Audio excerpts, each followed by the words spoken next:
Bienvenidos a la Biblioteca Nacional del Perú.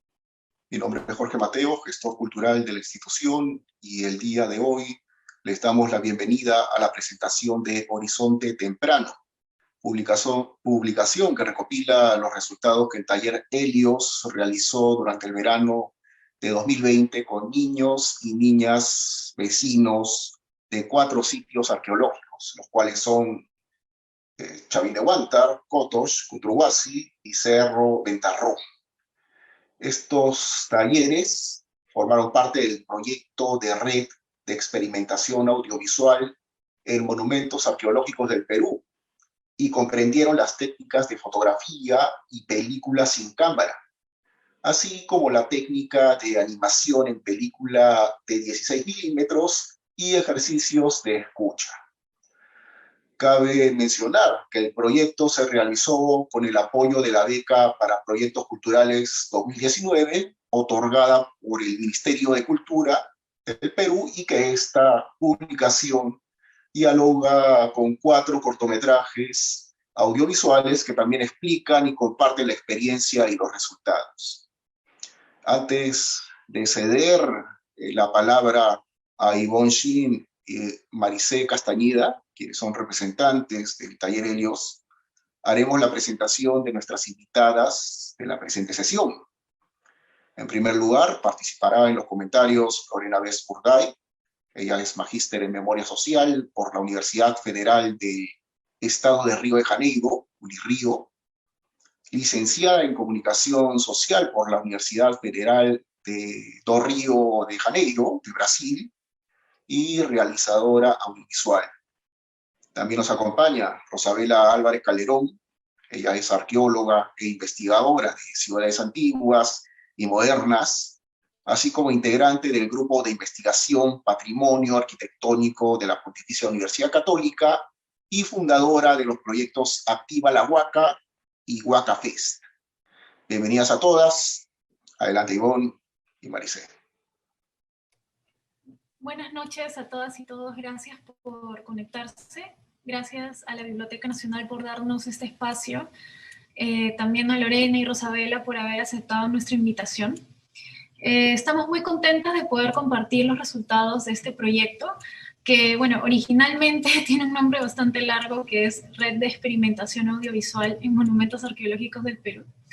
Y bueno, y gracias al cual hemos podido visitar 4 huacas en distintas partes del Perú, Chavín de Huántar, Cerro Ventarrón, Cotox y Cutruhuasi, como también mencionó Jorge. Y bueno, y la decisión de visitar estas 4 huacas parte de que estas huacas pertenecen al periodo formativo, que es el periodo en el que surgen los monumentos más antiguos, monumentos arqueológicos más antiguos. Entonces, a partir de esa primera idea es que seleccionamos estas 4 huacas, y ahí también realizamos talleres de técnicas fotográficas experimentales y de cine sin cámara, con los niños y niñas que viven cerca de los monumentos. Bueno, el resultado de esta experiencia, como mencionó Jorge, es esta publicación Horizonte Temprano, que hemos editado junto con KBWY, y estamos ahora culminando estos cortometrajes también, que tienen una dimensión tutorial en la cual de alguna manera replicamos lo que fueron las técnicas que se repartieron en 4 días, en 4 jornadas. Entonces cada día era una técnica, y por eso también son 4 cortometrajes que también coincide con estas 4 huacas. Entonces también cada capítulo, por decirlo así, es una huaca. Entonces, bueno, el interés en verdad también está en que nos parecía un paralelo interesante y un diálogo muy bueno el trabajo de estas técnicas experimentales con la materialidad de la imagen, y cómo también la arqueología es el estudio de los materiales, de alguna manera, ¿no? Entonces, a partir de esto también, y también desde nuestra propia experiencia creativa y desde los primeros talleres que hicimos como Taller Helios, también pudimos, ¿no?, notar que la experimentación también nos daba un ejercicio de percepción que no es cotidiano, ¿no?, y que tiene que ver mucho con la contemplación, con la atención, y que también nos parecía eso como un potencial para una pedagogía alternativa, como una relación alternativa con los sitios arqueológicos. Entonces nos parecía como que podría ser interesante poder explorar el sitio arqueológico desde estas técnicas y bueno, y en verdad la experiencia también ha sido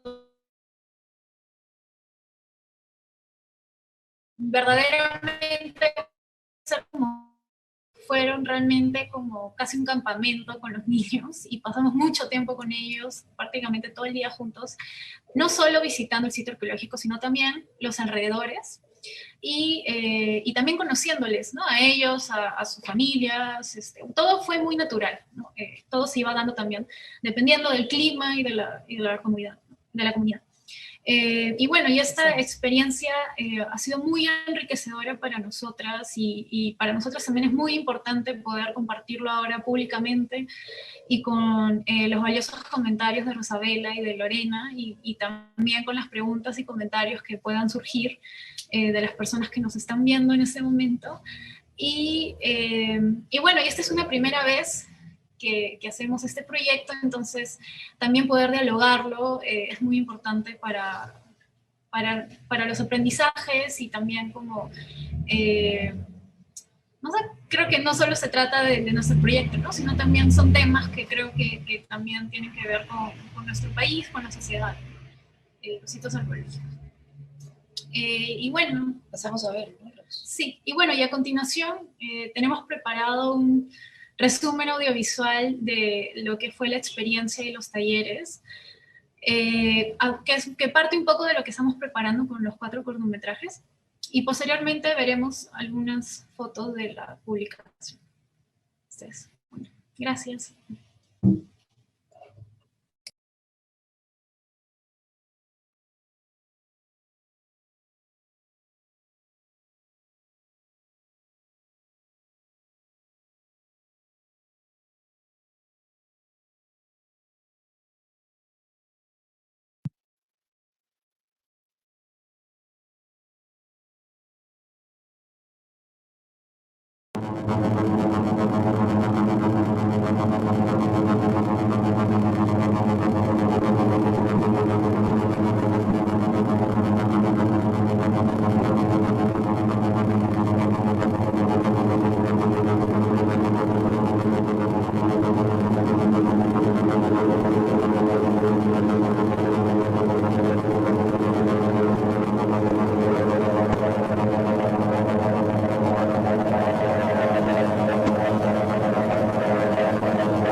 Ella me va a revelar.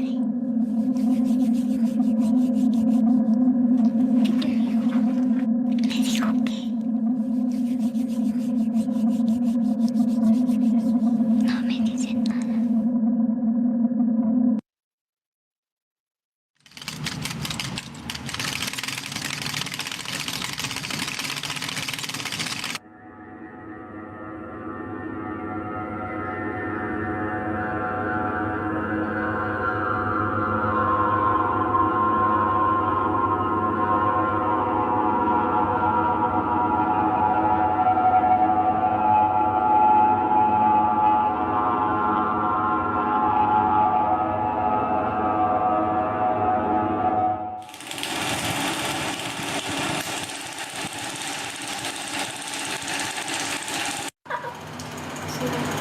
Es de más parte.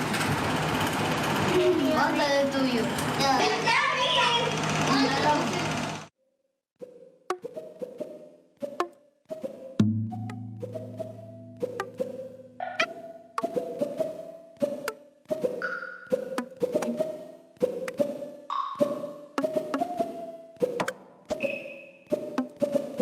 Escucha distinto, ¿no? ¿Y qué está ocurriendo? Cuando mi voz sale, pasa por esta energía, allá se amplifica, allá se hace como si saliera de unos parlantes.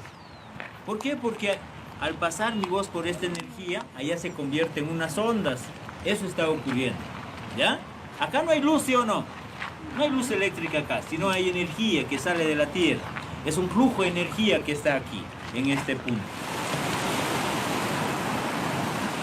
Se oye como si estuviera derrumbando así, como si fuera una catarata, está derrumbando con puras piedras así. Y después como si estuvieran echando bastantes pescados en el agua.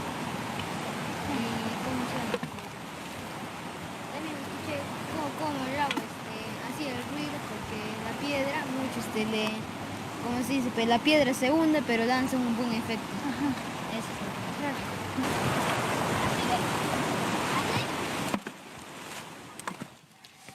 Hola, yo soy Lucero Isabel. Tengo 7 años. Mi papá trabaja en guía de Chavín y mi mamá trabaja en artesanía. Nací en Chavín. Me gusta la medusa y el lanzón. Me gustan fotogramas. Nací en el 2012. Muchos abrazos de una niña de Chavín que tiene el pelo largo. Chaufa. Mi nombre es Josep. Tengo 9 años y vivo en Chavín de Huanta. Mi papá trabaja de vigilante y vengo todas las tardes a jugar. Lo que más me gusta del el lanzón y también me gusta la Estrella Raimundo.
Bueno, acá deben estar las... Bueno, ahora compartiré algunas fotos de la publicación que, bueno, como hemos comentado, el proyecto tiene este lado eh, y un poco como el objeto sobre el cual estamos hablando hoy también es la publicación que hemos editado junto con Kawaii. Entonces nos parecía interesante poder mostrar algunas fotografías de cómo es la publicación.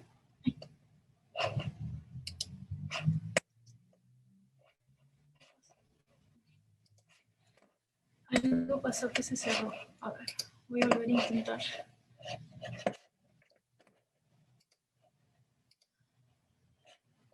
Ahí está.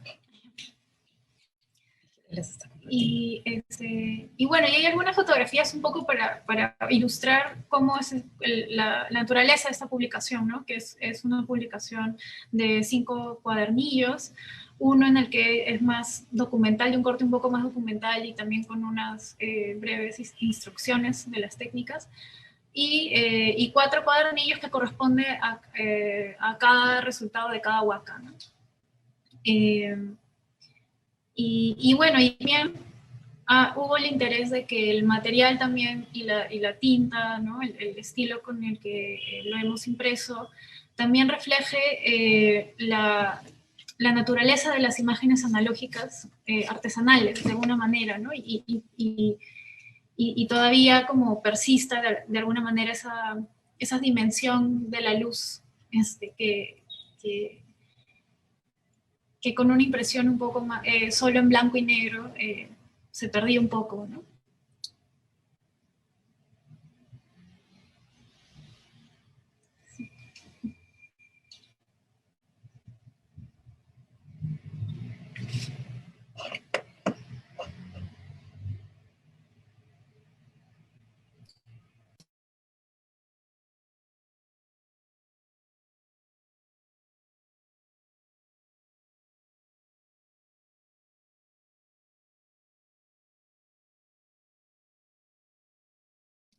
Sí, creo que ahora le damos paso a Lorena, que creo que también tiene una presentación. Buenas tardes, buenas noches. Hola Ivonne y Maricé, muchas gracias por la invitación a la presentación de Horizonte Temprano. También a Rosabela, buenas noches, Jorge, Edson, gracias por compartir este espacio. Estoy muy agradecida por la invitación y también porque pensaba que qué importante presentar esta experiencia a hoy, que es 24 de junio, que es un día muy especial, ¿no? Muy importante, porque no solamente es el Inti Raymi, también se conoce como, se celebra el Día del Campesino, y pienso en que muchas de las familias y muchas de las realidades de estos niños que viven alrededor de la huaca tiene que ver con una memoria cultural y con una continuidad histórica de trabajar la tierra, de conocer el tiempo y de vivir en una estrecha relación con la naturaleza, en una forma increíble en cómo el tiempo transcurre y hace que los saberes y la experiencia de vida se transmite a través del cuerpo y a través del territorio, ¿no? Estoy segura que los niños, los padres de estos niños y estos niños tienen muchos conocimientos, muchos saberes sobre la naturaleza y sobre la agricultura, ¿no? Entonces me parece, estoy muy contenta de que esta presentación haya coincidido con el 24 de junio, que también es un tiempo no solo celebratorio, sino que nos habla de la posibilidad de una transformación, ¿no? Y bueno, entonces yo voy a compartir una presentación.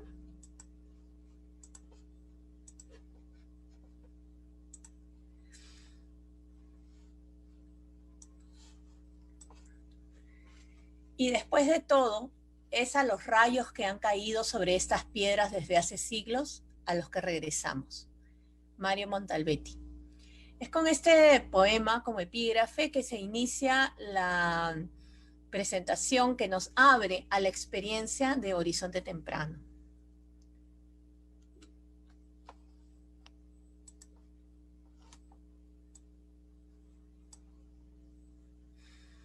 Recorrer un territorio para imaginarlo, construirlo, hacerlo tuyo y compartirlo. Las manos, las huellas, el reconocer el gesto de crear, de inscribirse en un tiempo, en un espacio, en nuestro territorio, en nuestra historia, en nuestra memoria, es una forma de crear conciencia, de saber quiénes, o de acercarnos, de aproximarnos a quiénes somos en el mundo. Y también una forma de construir eso que llamamos ciudadanía. Recuperar ese gesto conscientemente me parece muy importante y no me parece que sea ocasional que aparezcan estas manos en uno de los cuadernos en el que se explica la experiencia, ¿no? Estas manos no solamente hacen sombra, no solamente están juntas, también es un gesto de abrazar, de amasar, de dejar huella, ¿no? Y esas huellas se ven después en estos dedos, en estas huellas digitales. Esto me trae un recuerdo. Yo trabajé durante algunos años en la Huaca de Pachacamac, en el sitio arqueológico de Pachacamac en Lima, y allí trabajaba con la comunidad, ¿no? Mi puesto era el trabajo con la comunidad, el trabajo educativo. Y recuerdo que una de las experiencias más deslumbrantes que tuvimos con los chicos, con los adultos con los que trabajaba, fue descubrir las huellas de aquellos dedos antiguos que construyeron, que hicieron los adobes con los que se construyó Pachacamac. Es difícil de explicar con palabras la emoción que se sintió en ese momento. Fue una clara sensación de continuidad en el tiempo, de que estábamos haciendo algo que venía de otros tiempos y que lo estábamos recuperando sensiblemente.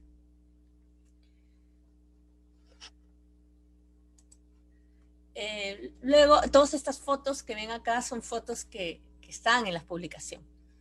En esta foto me hace recordar, me evoca, porque siento que también hay un diálogo con la historia de las imágenes en la publicación y en la experiencia.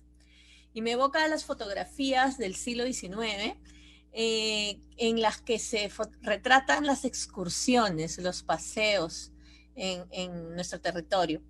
Y se paseaba mucho, se pasea en los sitios arqueológicos, siempre son sitios especiales, sitios únicos, no solamente son marcas del espacio, también son lugares de la memoria, y son lugares a los que les atribuimos diferentes significados a través del tiempo. Esta foto en la que se recrea ese encuentro, así esta roca sea o no un sitio arqueológico, recrea ese gesto de descubrir, de transitar, de recorrer y de enseñar aquello que tú conoces. En esta foto, los niños les enseñan a Maricia y a Ivonne su territorio, su vida. Les están llevando a recorrer su vida. Además, algo muy importante al ser una foto estenopeica, es una foto que está hecha de tiempo. De ese tiempo que vimos antes cuando ellos contaban para esperar que la foto esté lista. Un tiempo que desafía absolutamente la inmediatez de los dispositivos con los que contamos ahora. Entonces también significa un viaje en el tiempo, trabajar con las tecnologías de la imagen y con la historia de la imagen.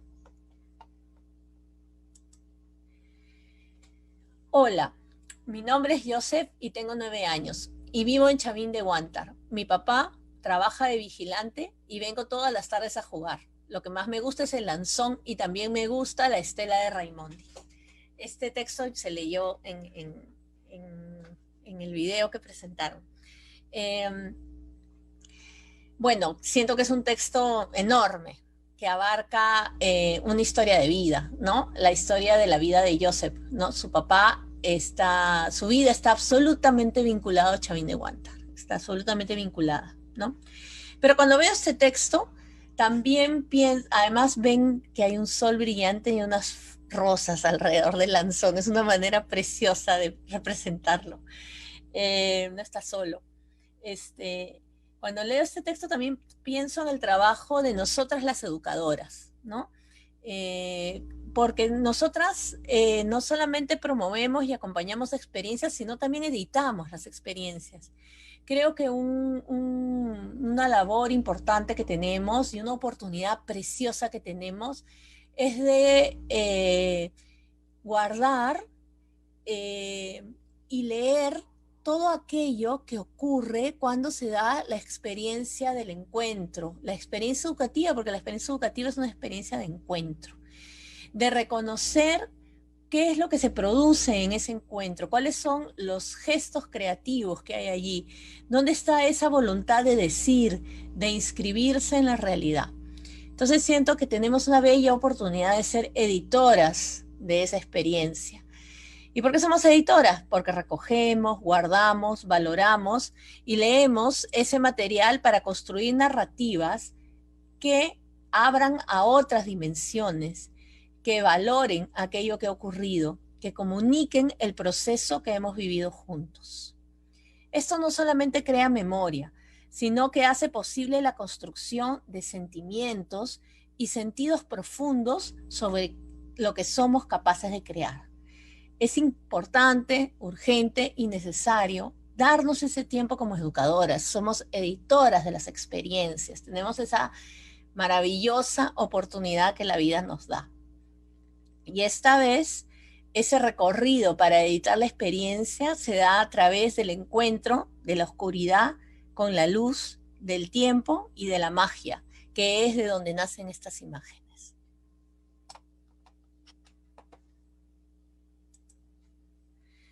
Kotosh.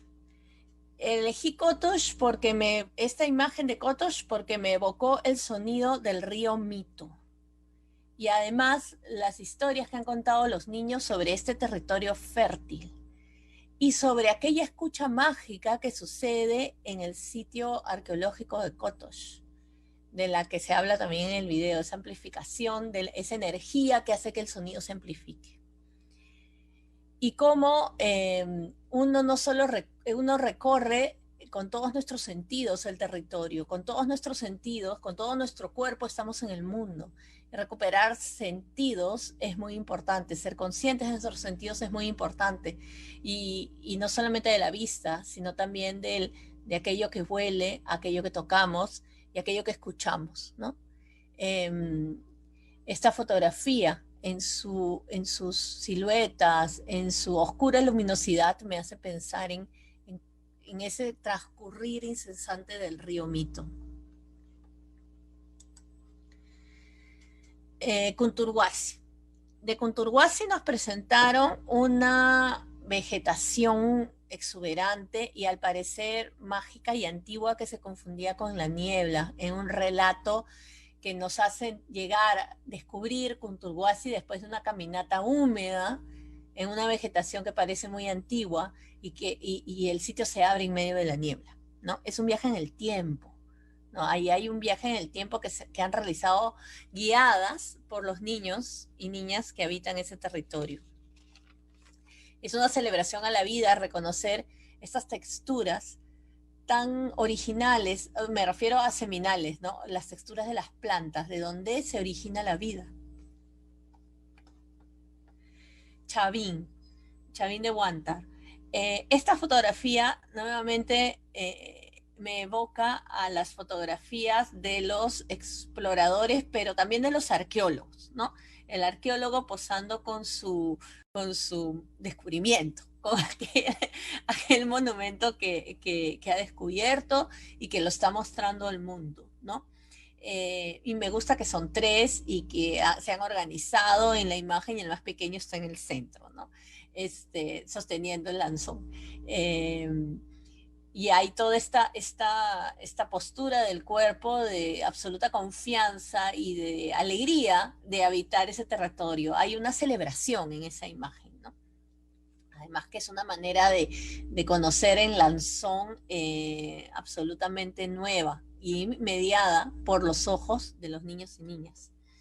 Y de la luz, de la oscuridad y del tiempo. Y de Cerro Ventarrón me interpeló esta imagen oscura porque leí la historia de que Orión se observa desde el cielo del Cerro Ventarrón. Debe ser hermoso ese cielo, debe ser, estando acá en Lima, pues hay que hacer un gran ejercicio de imaginación para imaginar ese cielo desde el que se ve Orión. Y que además el templo, al tener una forma trapezoidal, refleja esta constelación, esta relación incognoscible, cósmica, misteriosa, de la que emerge y se sumerge la vida en esta mancha negra que reverbera en la imagen. Pero también esa mancha me hace pensar en un espacio incognoscible, pero un espacio en el que también se dan estas relaciones que la educación y que las experiencias educativas nos regalan, que son relaciones humanas, importantes, inolvidables y trascendentales en nuestras vidas. Son encuentros. Y estos encuentros me hacen invocar y convocar a la esperanza, ¿no? Y deseo profundamente de que este tipo de experiencias, este tipo de relaciones, estos sentimientos que estamos construyendo, estas imágenes y esta voluntad de que se den a conocer y de que persistan, sean una apertura para nuevas posibilidades, para pensarnos, escucharnos, dialogar y para sorprendernos y dejarnos encantar unos a otros, y que es algo que a veces, si nos damos la oportunidad, puede suceder en estos encuentros que nos propone.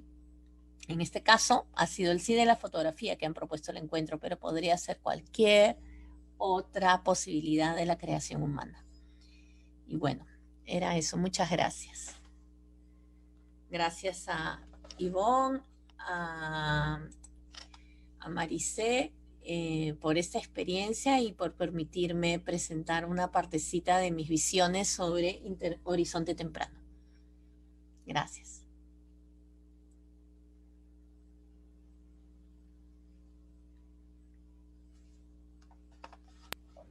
Gracias, Lorena. Muchas gracias. Y además, bueno, tú también eres parte del proyecto de alguna manera desde el inicio, también has sido una compañera. Y muchas gracias por la profundidad también, ¿no?, de tus palabras. Y bueno, y ahora pasaremos a los comentarios de Rosabela. Ya. Hola, buenas noches y gracias a todos por esta invitación para hablar un poco de cómo relacionar un poco la experiencia de una arqueóloga transformada en urbanista, como decía yo, para esta idea de que justamente de los libros, que quiero comentar que justamente los revisé con mi sobrina, que dije, tú tienes la edad de estos chicos, así que vamos a revisarlo juntas. Mira, pero voy a compartirles un poco lo que justamente un poco de historia.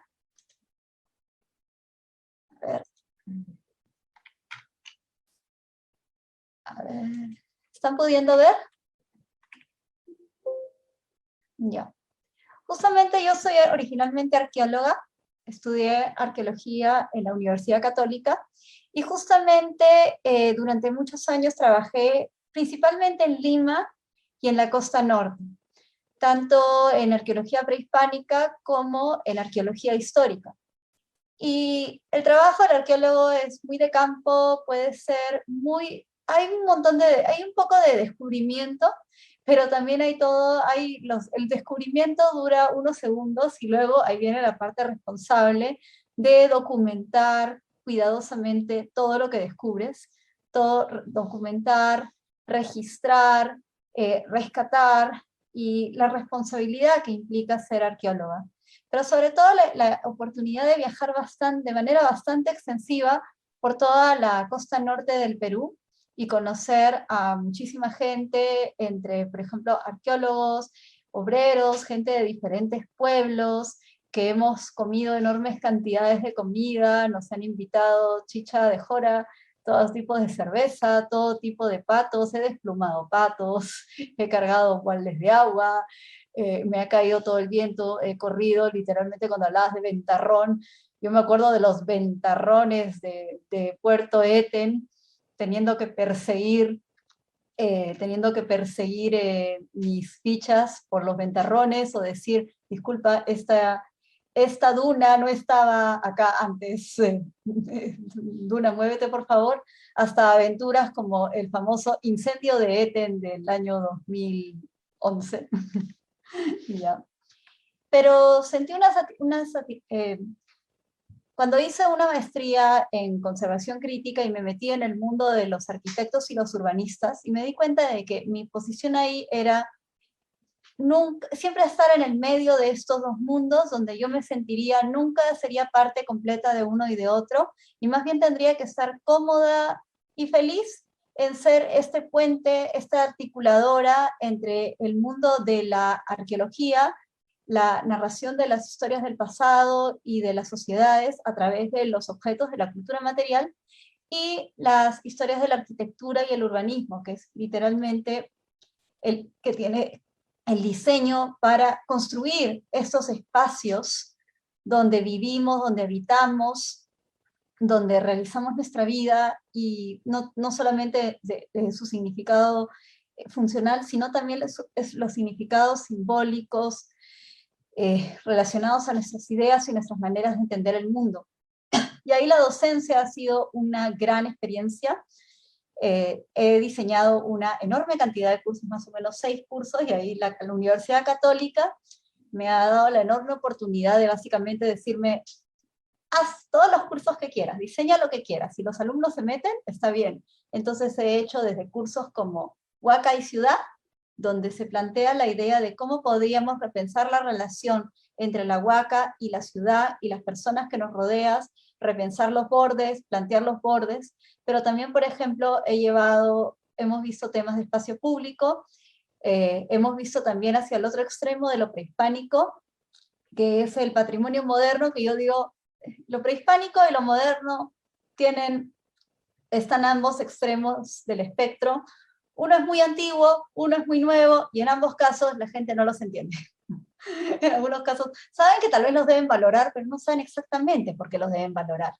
Y sobre todo quiero resaltar la experiencia del curso de Huacas y Museos de Lima, porque ese curso salió de una conversación entre los arqueólogos de decir, ¿cómo podemos incentivar más personas a que quieran ser arqueólogos? Y yo, lógico, los llevamos a los sitios arqueológicos, los llevamos a las Huacas de Lima. ¿Cómo no se los vamos a enseñar solamente en libros? Hay que ir a verlos. Y siempre durante 4 años que dicté ese curso en Estudios Generales Letras, siempre se colaban también gente de otras especialidades. He tenido gente de educación, de arquitectura, de ingeniería, veían el curso y se metían, porque era un curso que 90% del curso era al aire libre. 90% del curso era, chicos, nos encontramos en este lugar, o tengo el carro para ir a este lugar, e implicó todo tipo de, literalmente, sentir no solamente las huacas, sino también aprendimos a ver lo prehispánico en diferentes espacios, como por ejemplo cuando nos fuimos a ver los parques de Lima, y los chicos, por ejemplo, les enseñaba los canales, decían estos canales de origen prehispánico que son la fuente del sustento de los parques. Los chicos lo que hacían, por ejemplo, en el curso de Huaca y Ciudad, es que luego de estudiar conceptos sobre la historia de Lima, la relación de las huacas con la ciudad, y estas negociaciones que hubieron con las personas, los chicos plantean una visión, y plantean esa visión, al ser diseñadores, plantean esa visión en una propuesta de una intervención. Y por ejemplo, acá este es un caso de por ejemplo, que puede ser tanto como contar una historia. Por ejemplo, esta chica, Mariana Vice, que contó esta idea de que contar la historia de eventos desafortunados que casi han borrado de la memoria las huacas de la Universidad Nacional de Ingeniería, como los casos de las chicas de arriba, Arroyo y Roca, que plantearon esta idea de la Huaca Potosí Alto, que está al lado de la Universidad Católica, y decían, es cierto, si no podemos hacer nada por el muro, pero ¿por qué un muro debe ser solamente un muro? Un muro puede ser una ventana, un muro puede ser un espacio para descansar, un muro puede ser un espacio para comunicarse. O por ejemplo, el año pasado, que a raíz de la pandemia, comenzamos a explorar otras posibilidades, de qué manera la Huaca también puede ser un espacio necesario para nuestro sustento. Y, por ejemplo, César y Luz plantearon la idea del uso de la plaza de Garagay que en algún momento puede haber estas plazas monumentales del periodo formativo. También Garagay es más o menos contemporáneo, tiene algunos de los murales más impresionantes de Lima. Cuando se levante la pandemia tienen que ir a verlo. Estos grandes plazas en algún momento fueron lugares para hacer ceremonias, para hacer banquetes, para hacer reuniones entre la gente. Entonces estos chicos plantearon por qué no volver a retomar esa costumbre de usar la plaza monumental como espacio de reuniones, tanto de día como de noche, porque siempre cuando nos planteamos siempre tenemos esta idea de que la Huaca solo funciona de día. No, también funciona de noche. Y con Activa la Huaca, que fue un proyecto que salió del curso, la idea era 4 ideas. Es simplemente comenzar a repensar cómo nos relacionamos con la Huaca.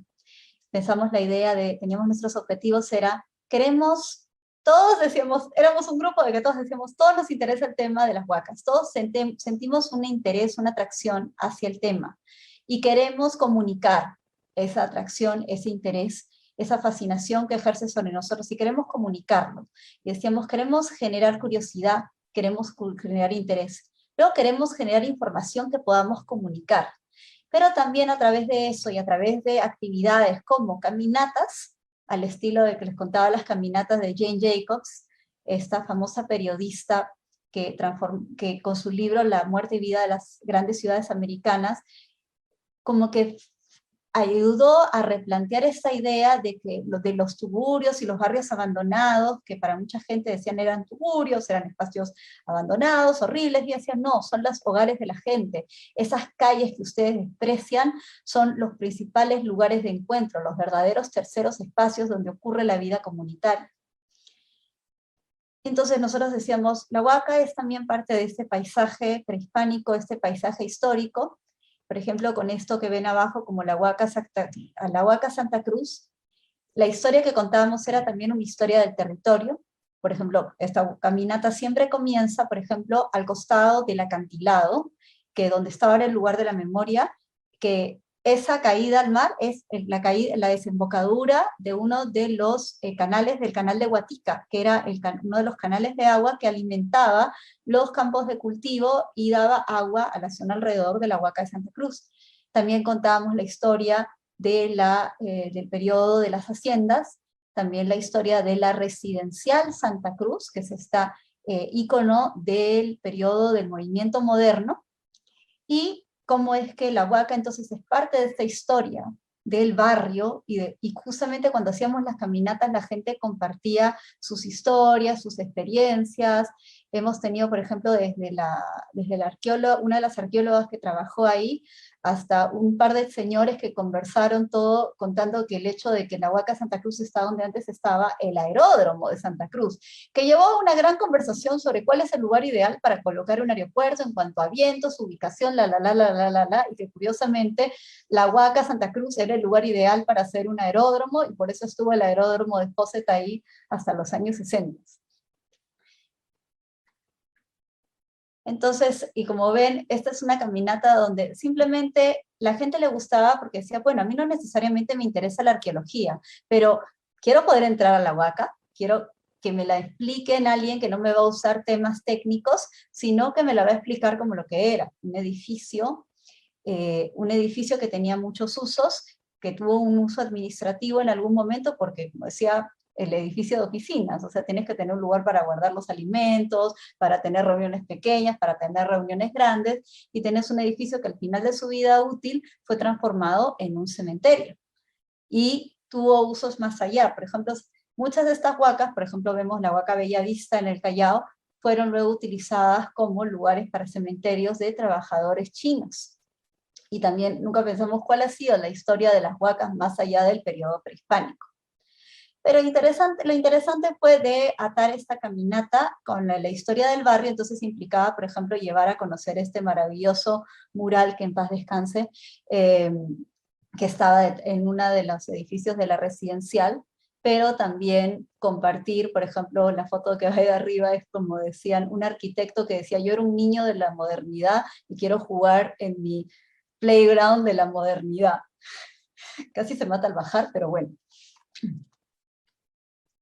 Y, por ejemplo, más adelante, cuando fue el evento 100 en un día en Lima, 100 intervenciones urbanas en Lima, en el centro histórico de Lima, y nos invitaron a ser parte, dijimos, bueno, en el centro de Lima no hay ninguna huaca, entonces, ¿cómo llevamos? Si no podemos llevar a la gente a las huacas, tenemos que llevar las huacas a la gente.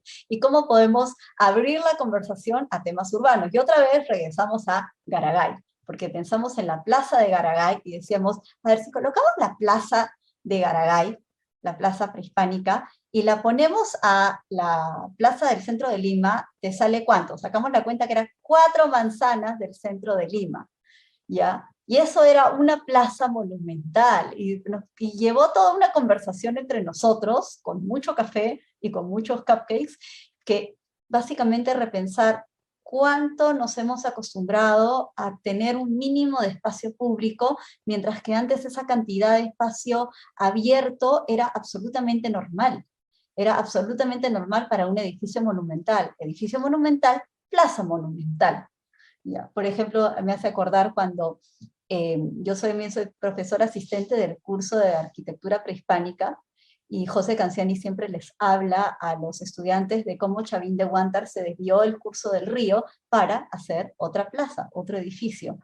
Corrigiendo los exámenes, me doy cuenta de que eso se le queda pegado a todos los estudiantes. Todo estudiante que habla de Chavín de Huántar habla de cómo se desvió el río para hacer un edificio monumental, una plaza más grande. Entonces nosotros en esta de Camina a la Plaza Prehispánica, lo que a través de lo lúdico, el juego hicimos un juego así, donde tenías que recorrer un espacio equivalente a la plaza de Garagay. Y acá está lo fantástico de el hecho de una arqueóloga trabajando con todo tipo de profesionales. Miren ese lindo cuego, que cómo se transformó el friso de Garagay en este juego maravilloso. Entonces, y ahí entendí, claro, eso es lo que pasa cuando combinamos diferentes formas de mirar y entender el patrimonio, pero tenemos una visión compartida. Y claro, como buenos académicos que teníamos que ser, con conciencia de que, como decía yo, cada problema urbano que se te puede ocurrir, desde infraestructura, espacio público, derecho a la vivienda, pandemia, hay una huaca metida en el medio de ella. Entonces el año pasado hicimos esta sesión de conversatorio interdisciplinario que se llamaba justamente Huacas en Pandemia, pero era una serie de conversaciones incómodas.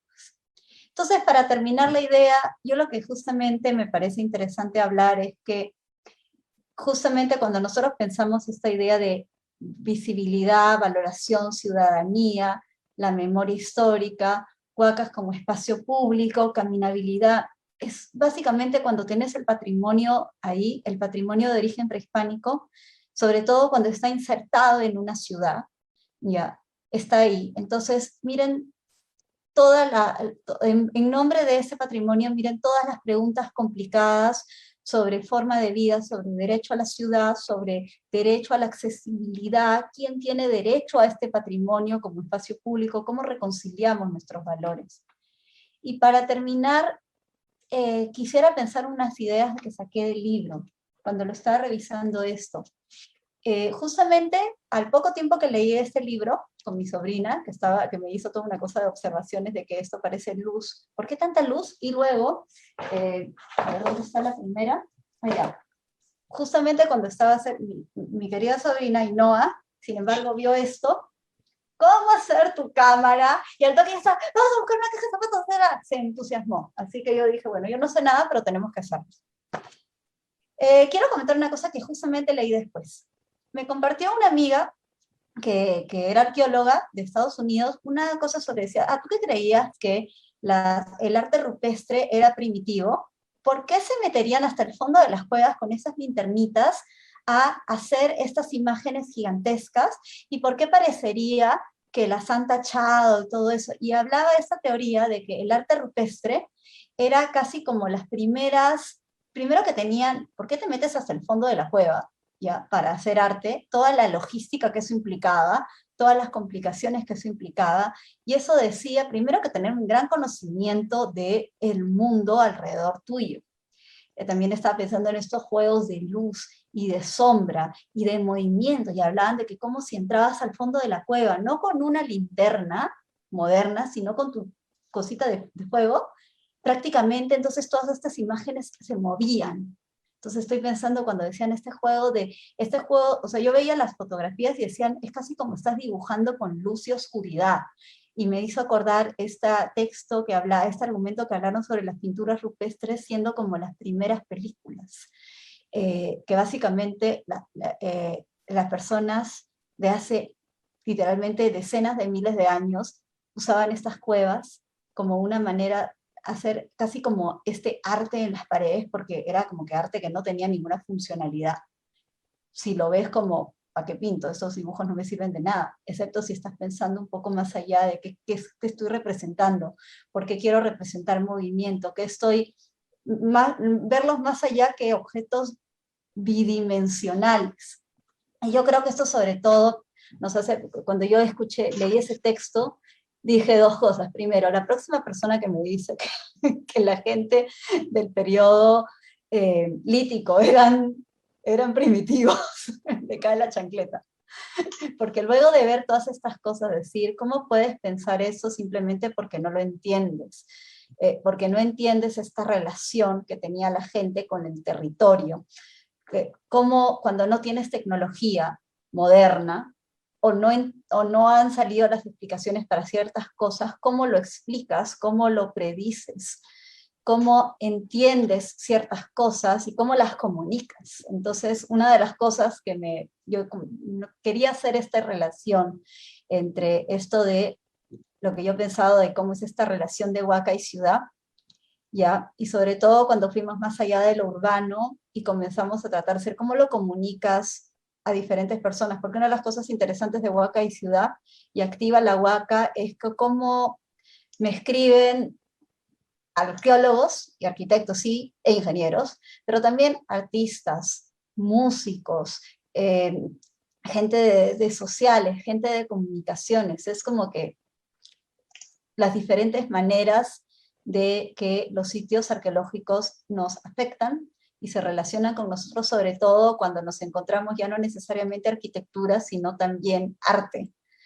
Justamente en uno de los dibujos que mostré, el logo de uno de los proyectos fue el ardillita, que es el estudiante de la Universidad Católica, encontrándose con el pelícano, que es un friso que se perdió, que estaba originalmente en Mateo Salado.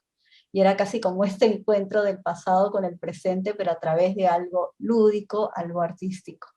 Entonces, como les digo, las felicito, porque sobre todo fue muy interesante esta idea de ver estas fotografías, sobre todo las instrucciones al final de cómo replicarlas. Sobre todo me gustó mucho esta idea de escribir con luz, y siempre me sorprende que todo esto nos remonte a estos orígenes de la fotografía, cuando la fotografía no era simplemente coger el teléfono y apretar un botón, sino que literalmente era casi como un arte que implicaba químicos, que implicaba entender de luz, que implicaba entender de la relación de la luz y la sombra, que implicaba entender de ópticas, un poco retroceder a esta parte más artesanal de la fotografía con estas cámaras artesanales, que yo no entendía nada, ¿ya? Pero me pareció, por eso yo no sé de fotografía, lo mínimo para poder desempeñarme como arqueóloga, pero sobre todo esta jugada con luz y sobre todo con luz plateada casi. Entonces, bueno, eso es, y gracias por la oportunidad de compartir en esta sesión y sobre todo de retarme a pensar en esta relación entre Huaca, ciudad y personas a través de entender la fotografía no tradicional, la fotografía más artesanal. Gracias. Invitamos a nuestros amigos que nos están siguiendo por el Facebook de la institución, si desean hacer algún comentario, alguna pregunta a nuestras panelistas. Bueno, es un buen momento este momento. En primer lugar, creo que sería muy interesante, lo que han comentado ha sido bastante fascinante y el trabajo es bastante destacar. Eh, Quisiera saber dónde se puede encontrar esta publicación, dónde lo podemos ver.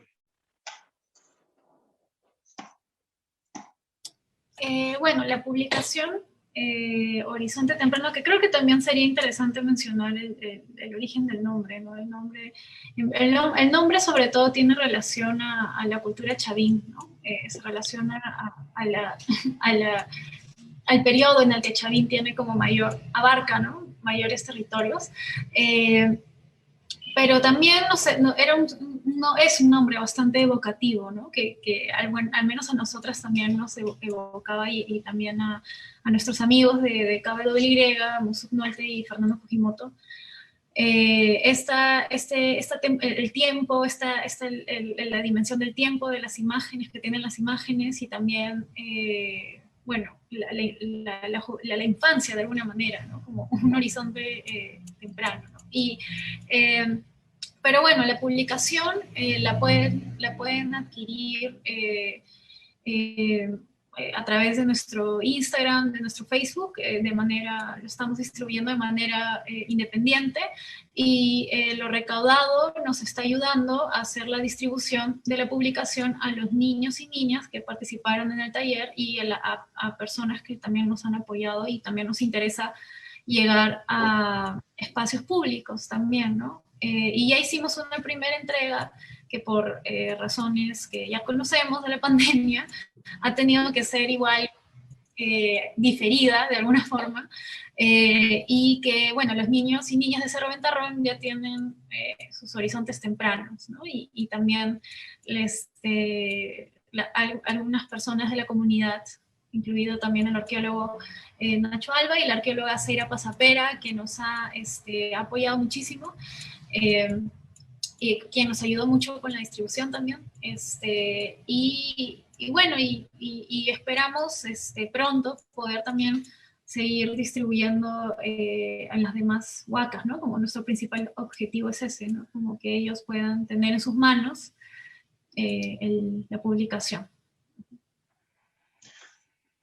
Bueno, nos preguntan cuál ha sido el criterio de elección de estos 4 sitios. ¿Ha habido algún periodo en particular por esta elección? Sí, como mencioné al inicio, tal vez fui muy, muy breve, creo que Rosabela también lo retomó con Garagay, que justo Garagay fue una huaca que también era parte del proyecto junto con Sechín y que pertenecen al periodo formativo, que es el periodo en el que surgen los monumentos arqueológicos más antiguos, ¿no? En el Perú. Y bueno, Garagay y Sechín también eran parte, pero la pandemia nos agarró en el medio del proyecto, entonces, bueno, pues nos quedamos con las que ya habíamos podido hacer los talleres de manera presencial, porque como se ha comentado igual, tal vez no tan detalladamente, las técnicas que con las que nosotros hemos trabajado son técnicas en laboratorio fotográfico, de manera artesanal, de manera analógica, física, con papel fotográfico, y requieren una presencialidad, ¿no? Y el proyecto también implica recorridos, un recorrido alrededor de la huaca, una atención en la huaca, un estudio de la luz, un estudio del sonido. Entonces, esta selección de estas 4 huacas corresponde al periodo histórico al que pertenece, ¿no? Y bueno, y la mayoría también tuvieron como cierta correspondencia entre sí, por eso también nos interesó realizar una correspondencia entre los niños, ¿no? Porque es otra manera de pensar el territorio, ¿no? Que está más relacionada a la manera de organización territorial que anterior, ¿no? Que es parte de nuestra memoria, parte de nuestra historia. Entonces, nos parecía interesante que ellas también puedan entender no solo que ellos son vecinos de tal huaca específica, sino que hay más huacas como la huaca con la que conviven en otras partes del Perú, y que esa era otra manera de organizar el territorio. Y de hecho, Cuntuhuasi y Chavín tienen una relación, tuvieron intercambios y así, ¿no? Y bueno, y como mencioné, son de los monumentos más antiguos del Perú, ¿no? Cierto. Bueno, este tema de revalorización de la Huaca como un espacio público. El año pasado, en la Biblioteca Pública de Lima, con nuestra compañera Marcela Polier, hicimos un proyecto que realmente daba para ser más ambicioso con respecto a la revalorización de las mismas huacas que están en nuestra ciudad de Lima, con las que convivimos y que normalmente no tenemos quizá un conocimiento de la historia de estos monumentos. ¿Habrían pensado quizá hacer algo similar aplicado a otras ciudades del país? Bueno, por el momento realmente no, estamos como muy concentradas en culminar este proyecto y parte del diálogo presente es también como parte un poco las reflexiones que estamos desarrollando y definitivamente también hay algo que me parece importante como para relacionar a partir también de los comentarios que hemos tenido, partiendo de lo primero que dijo Lorena sobre la vida en el campo, ¿no? y la relación con la naturaleza. Creo que también es interesante pensar el contraste, pero más como un contraste el diálogo que también se entabla con lo que mencionó Rosabela de la relación con la ciudad. ¿Por qué? Porque a veces también creo que a simple vista en las ciudades no prestamos atención tal vez también a esa dimensión de naturaleza, ¿no? de otro tiempo que está ahí presente, ¿no? Entonces, nosotras, a partir de la experiencia que hemos tenido, nos parecía muy, muy interesante también cómo los sitios arqueológicos tenían también una ubicación estratégica, ¿no? Entonces, y cómo esa ubicación estratégica al final también a través de los niños y su propia curiosidad, es que también nos hacían un recorrido que no solo tenía que ver con la memoria del sitio arqueológico, sino con su propia memoria, ¿no? Entonces, es interesante también este vínculo que se puede crear entre memoria personal y memoria patrimonial, no sé si decirlo así, ¿no? Y cómo podemos ir creando y creando constantemente vínculos, ¿no? De hecho, nos pasó bastante que, por ejemplo, en Chavín de Huántar había unas niñas que habían vivido en Chavín, ¿no? O sea, la casa de su familia había estado en Chavín, pero que luego de que declararon a Chavín Patrimonio Nacional, tuvieron que mudarse, ¿no? Pero también parte de nuestra exploración fue ir a explorar la casa de su familia que estaba ahí, abandonada, ¿no? Y también en Cotox, también una de las niñas vivía también en Cotox, su familia. Entonces, sí, o sea, en cuanto a seguir explorando sí queremos, ¿no? Solo que creo que vamos a ir eso también definiéndolo, ¿no? A posterior también de cerrar esta primera edición. Quizá también podríamos comentar algo sobre estas técnicas que se han utilizado, por ejemplo, la película sin cámara, quizá para que tengan una idea de nuestros espectadores, ¿a qué se refieren con este tipo de técnica? Sí, claro, adelante. Sí, en el video se veía brevemente como a una persona dibujando sobre una transparencia.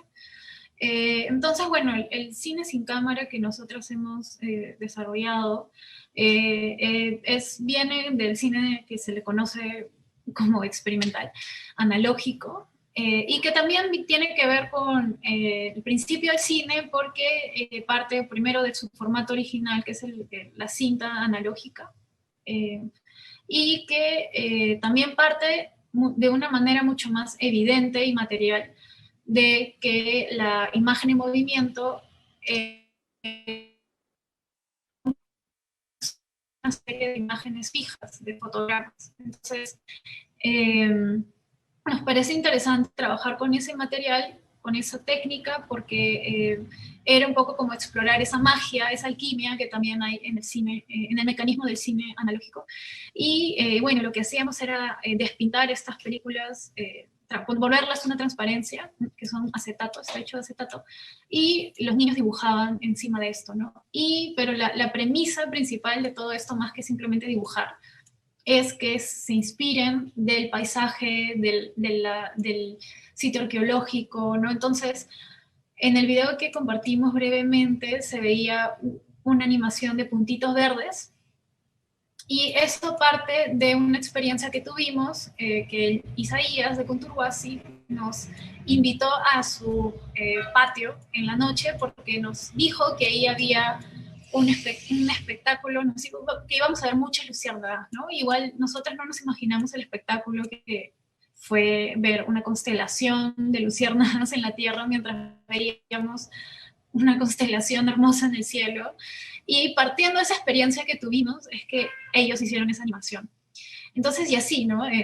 Chavín también, un niño hizo, Diego hizo una animación del Pincuy, entonces agarró como dos colores que representaban el color del río Bachexa y el río Mosna, ¿no? Y los juntó en la animación.